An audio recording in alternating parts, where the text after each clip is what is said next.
¿Estás listo para hacer cultura? ¡Continuamos!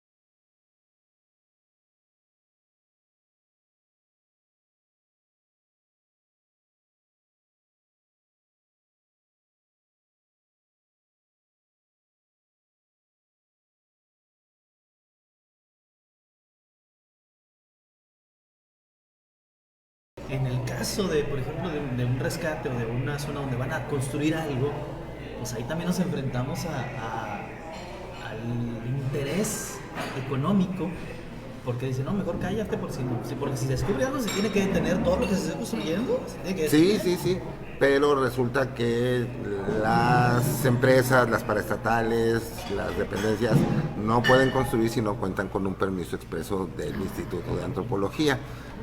Entonces, antes de no es de que estén construyendo me encuentro y aviso. No, esas están obligadas, así como hacen una manifestación de impacto ambiental antes de la obra, pues se tiene que hacer un proyecto de salvamento y para poder, nosotros llamamos la liberación del predio. Si no tienen esa firma, no pueden realizar las obras. Es parte de los requisitos que se piden para efectuar este tipo de obras a todos, a la Comisión Federal, a Comunicaciones y Transportes para el caso de carreteras, a los particulares que van a construir parques industriales o obras en parques solares, parques eólicos. Cualquier obra tiene que tener su permiso del Instituto de Antropología para poder. Entonces, bueno, en base a eso se hacen esos recorridos y bueno, generalmente no se detienen las obras, se retrasan. O sea, sería, a menos de que haya un vestigio muy importante que no se pueda mover, o una cueva, una pintura rupestre, una pirámide en el caso del sur, se modifican los proyectos. Pero generalmente se retrasan, se hace el salvamento arqueológico, si es que se encuentran las cosas, y se continúa con la obra, o se modifica con las recomendaciones del instituto. Pero sí son producto de descubrimientos de varias cosas, ¿no? Sí.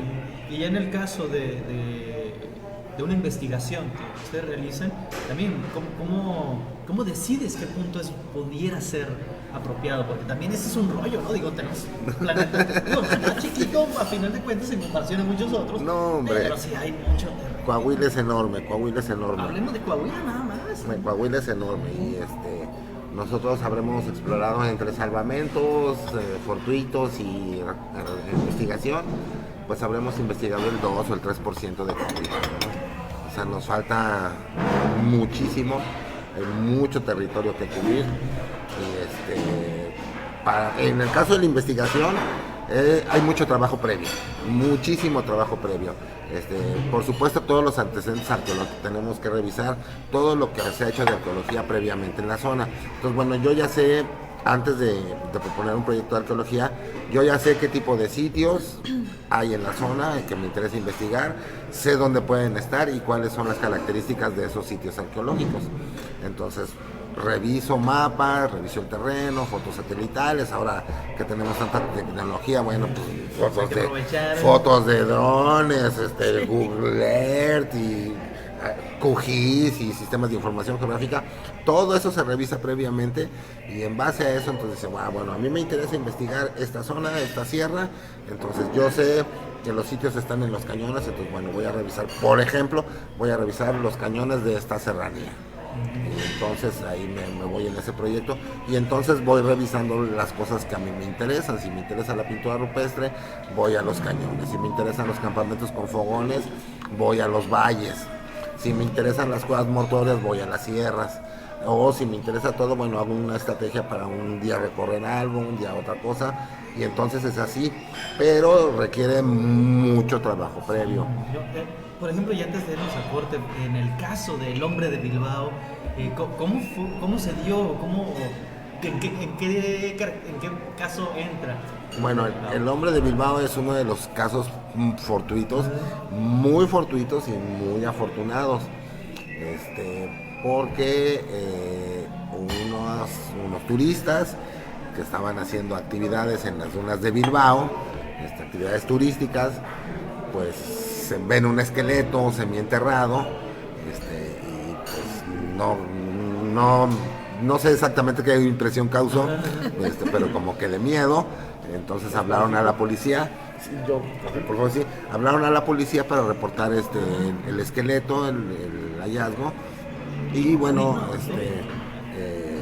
pues a raíz de eso hay todo un proceso de recolección, de investigación, pero es uno de los casos fortuitos, ¿no? Que esto también, digo, no es fácil que se dé, digo, para que ese esqueleto pudiera haberse visto siquiera un pedazo, pues tenía que pasar mucho aire, mucha agua, mucha tierra, muchas cosas, ¿no? Es una de las características muy interesantes del hallazgo, porque fue en dunas. Las dunas, normalmente los lugareños dicen que las dunas se mueven, y sí, con el viento las dunas van y vienen. Entonces, pues una de las hipótesis que estamos lanzando es que el individuo murió, lo cubrieron las dunas con ese movimiento, y siglos después ese mismo movimiento destapó parte del esqueleto hasta que lo fue localizado. Y entonces ya pues se da aviso a las autoridades, que también es algo muy fortuito, y porque pues lamentablemente muchas de las personas que también saben que existen vestigios en el desierto y encuentran este tipo de cosas, pues no avisan a las autoridades. Para la colección particular. Exactamente, lamentablemente no. Entonces, bueno, estas personas dijeron, no, hay que dar aviso a las autoridades. O sea, en vez de empezar a rascarle ahí, a descubrir todo, avisaron a las autoridades, y eso fue lo que permitió a la larga tener un hallazgo muy, muy relevante. Voy a cerrar este corte con esta reflexión, porque ahorita vemos en TikTok, en Instagram, mucha gente que, no, mira, que si ves que está así, la abres y es un fósil y te lo llevas. Entonces, eso nos daña mucho. Efectivamente, se pierde completamente el contexto arqueológico. Muchas de los mitos que hay alrededor de la arqueología es que lo más importante son los objetos. Y para nosotros los arqueólogos lo más importante no son los objetos. Los objetos son relevantes, sí, pero lo más importante es la información que esos objetos nos dan. Entonces, pero no solamente es el objeto. ¿Dónde estaba el objeto? ¿A qué profundidad estaba el objeto? ¿Junto a qué estaba el objeto? ¿Qué había alrededor del objeto? A través de los tiempos. Exacto. Entonces, ¿dónde estaba? ¿Estaba en una hondonada? ¿Estaba en las dunas? ¿Estaba en la sierra? ¿Estaba en el cañón? Entonces, cuando se sacan las piezas de su contexto, pues toda esa información se pierde. Y entonces la pieza, pues es lo que tenemos, es una información mínima, porque entonces yo tengo información de la pieza, del objeto, no de la persona que hizo, del contexto. Entonces toda esa información muy valiosa se pierde cuando los objetos son sacados de su contexto arqueológico, y pues generalmente van a dar a colecciones particulares, que pues lamentablemente en Coahuila es un deporte ir cada 8 días a buscar. Sí. Y perdón por la expresión, pero al momento que ustedes sacan esta piedra o lo que parece una piedra y lo llevan a otro lado, en ese momento ya solo es eso, es una piedra. Sí, sí. Ya no sirve de nada. A ti no te sirve, pues a nosotros tampoco realmente. Y es lo mismo que mover algo en una escena de un crimen, si ustedes les gusta. Efectivamente, es como mover, exacto. Pero entonces pasan muchas cosas. Nosotros, o sea, uno se da una vuelta por internet, por Facebook, por Instagram, y hay páginas de personas que coleccionan este tipo de objetos y las presumen en internet, sus colecciones y yo esto. ¿Y esas piezas qué?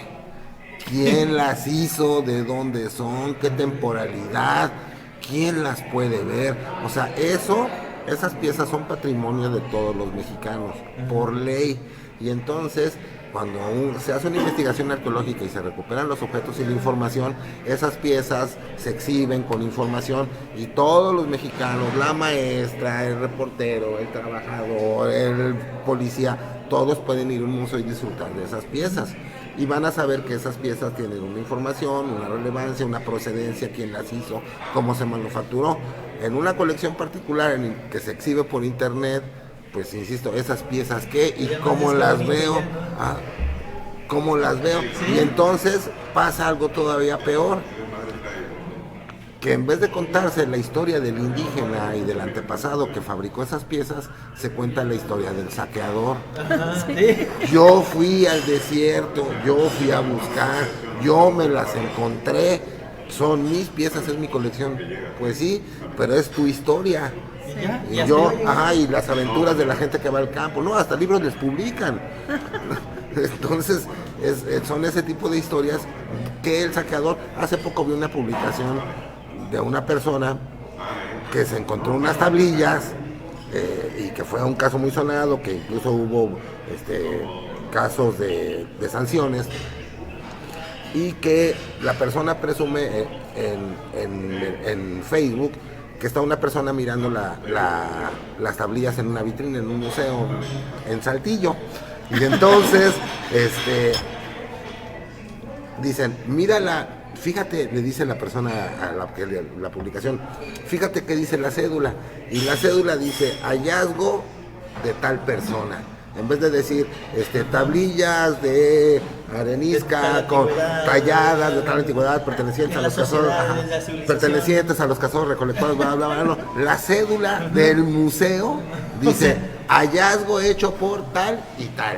Y eso solo sirve para que alguien más quiera hacer lo mismo. Exactamente. Entonces esa pieza, colección privada de o sea, eso ¿a qué aporta a la ciencia? Entonces, cuando las piezas son sacadas de contexto, ya se perdió todo. Entonces, es muy importante cuando se encuentran piezas, porque además está en la ley, dar aviso a las autoridades para que las autoridades puedan hacer una investigación conducente y se recupere, insisto, lo más importante, que es la información. Es patrimonio de todos los mexicanos esas piezas, todo el mundo tiene derecho a conocerlas, admirarlas.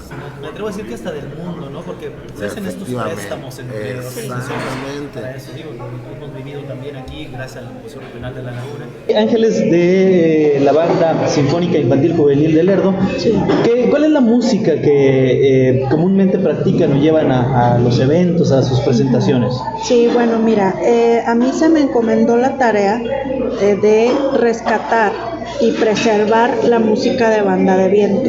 Entonces nosotros lo que interpretamos son marchas, valses, mazurcas, pasos dobles. Paso doble muy poco, la verdad, pero sí también está dentro de nuestro repertorio. Y uno que otro arreglo de música actual, así, pero por lo general es, como dicen mis alumnos, es música viejita. Pues sí, pero fíjate qué padre, porque realmente los chicos valoran, o sea, aprenden a valorar esa música. Sí. Y ya cuando escuchan otro tipo de música dicen, ok, pero va mejor acá. Sí, boleros, te digo, de todo. De hecho, hay veces que, bueno, vamos a ver este arreglo para este programa, ¿no? Decir, no sé, este programa porque vamos a ir a tocar al kiosco.